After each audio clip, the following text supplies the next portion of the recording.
దొరికిందే. నువ్వేం మాట్లాడుతున్నావు నాకు తెలియట్లేదు. అబ్బా కొంచెం గొంతు తగ్గించి మాట్లాడాడు, ఇరుగు పొరుగు వింటారు. విన్నవండి, వాళ్ళైనా దీన్ని గడ్డి పెడతారు. మా ఆయనకు వచ్చే సంపాదనతో ప్రస్తుతం అదే తింటున్నాం. రాధా, గొంతు చించుకుని అరవటం కాదండి. ₹1,00,00,000 సంపాదించి చూపించండి, మీ ప్రతాపం ఏమిటో. అడ్డదారులో సంపాదించడం నా వల్ల కాదు. రెండో పెళ్లి చేసుకుంటే అడ్డదారాలు అవుతుందట. మళ్ళీ అదే మాట. అల్లుడు, అమ్మాయి చెప్పింది కూడా సబగ్గానే ఉంది కదా. పైగా లక్ష్మీదేవి కోరి ఇంటికి వస్తుంటే కాదనకూడదు. లక్ష్మీదేవి ఒకతే రాదు, కూడా మీ కూతురుకో సవితిని తీసుకొస్తుంది. వస్తే రాని. లోకల్లో ఎంతమంది రెండు పెళ్లి చేసుకోవట్లేదట. అయినా నేను ఒప్పుకున్నాక రెండో పెళ్లి చేసుకోవడానికి ఆయనకు వచ్చిన ఇబ్బంది ఏమిటో అదే నాకు అర్థం కావట్లేదు. మామగారు, రాధ మీ సొంత కూతురేనా? అదేంటల్లుడు పుసికినట్టు అడిగేశావు? బాగా అడిగావు బాబు. అవ్వా, లేకపోతే ఏ తండ్రి అయినా కన్న కూతురు కాపురంలో నిప్పులు పోస్తాడా? నిప్పులు బయట పెట్టే పిచ్చి మొఖమా, లక్షలు పోద్దామని. ఆ లక్ష్యం ఆయనకుంటేగా. అయ్యో, కట్టుకున్న పెళ్ళానికి ఓ మేడ కొని పెడదాం, ఒంటి నిండా నగలు చేయించి పెడదాం, అది సుఖంగా ఉంటే చూసి సంతోషిద్దాం. లేదు, అంత చేతగాని వాళ్ళు అసలు పెళ్ళెందుకు చేసుకోవాలో. అవునే, నాకు చేత కాదు. నా సంపాదన ఇంతే, ఇంతలోనే మీరు బ్రతకాలి. ఎక్కువ మాట్లాడావంటే పళ్ళు రాలగొడతా. కోటి కాదే, 10 కోట్లు ఇచ్చిన లతను పెళ్లి చేసుకోను. That's all.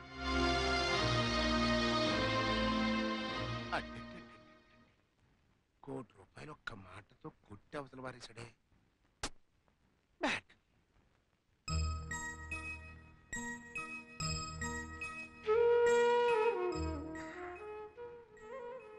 రాధా, నిన్నటి నుంచి ఒక్క మెతుకు కూడా తినలేదు. నువ్వు ఫోన్ చేద్దాం. తిని ఎవరిని ఉద్ధరించాలట? తినకపోతే నీరసం వస్తుంది. ఇవాళ నీరసం వస్తుంది, రేపు శోష వస్తుంది, ఎల్లుండి చావు వస్తుంది, అవతల ఎల్లుండి దినం వస్తుంది. అంతేగా? ఈ గొర్రెతో ఒక బతుకు బతికే కన్నా అదే నయం. ఏమిటో. డబ్బుంటే సుఖం ఉండదు రాధా. డబ్బు లేకపోతే హోదా, పరువు, ప్రతిష్ట, మేడలు, మిద్దెలు, కార్లు ఏమీ ఉండవు. అవన్నీ ఉంటే సుఖం ఎవరి కోసం ఉండదట. నేను ఇంకో పెళ్లి చేసుకుంటే నువ్వు చాలా నష్టపోతావు. మిమ్మల్ని పెళ్లి చేసుకుని మాత్రం ఏం లాభం పొందాలండి. రాధా, మళ్ళీ చెప్తున్నాను, డబ్బు జీవితం కాదు. అయితే ఉద్యోగం మానేయండి. జీతం లేకుండా ఎలా బ్రతుకుతావు? డబ్బు జీవితం కాదన్నారుగా మరి. బ్రతకటానికి కావలసినంత కావాలి. ఆ బ్రతికే ఇంకాస్త సుఖంగా గడపడానికి ఎక్కువ డబ్బు కావాలి అంటున్నాను.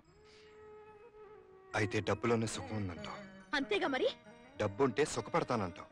వేరే చెప్పాలా? నన్ను ఇంకో స్త్రీ పంచుకుంటుంది. నాకేం నష్టం లేదు. నేను ఒప్పుకోపోతే అన్నం తిను.